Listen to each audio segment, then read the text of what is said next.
ନମସ୍କାର ସାଙ୍ଗମାନେ, ଆଜିର ନୂତନ ଶବ୍ଦ ହେଉଛି ABOMINABLE। ଆକୁ ଆମେ ଉଚ୍ଚାରଣ କରିବା abominable। abominable abominable ର ଓଡ଼ିଆ ଅର୍ଥ ହେଉଛି ଖୁବ୍ ଖରାପ, ଘୃଣାର ପାତ୍ର ବା ଘୃଣ୍ୟ, ଜଘନ୍ୟ କିମ୍ବା ଅତି ଖରାପ। ଉଦାହରଣ ସ୍ୱରୂପ ବୁଝିବା।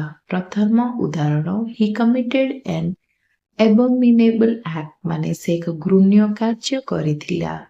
ହି ର ଅର୍ଥ ହେଉଛି ସେ, କମିଟେଡ ର ଅର୍ଥ ହେଉଛି କରିଥିଲା, abominable ର ଅର୍ଥ ହେଉଛି ଘୃଣ୍ୟ, act ର ଅର୍ଥ ହେଉଛି କାର୍ଯ୍ୟ। ଦ୍ୱିତୀୟ ଉଦାହରଣ, the room smelled abominable, ମାନେ କୋଠରୀରୁ ଅତି ଖରାପ ଗନ୍ଧ ଆସୁଥିଲା।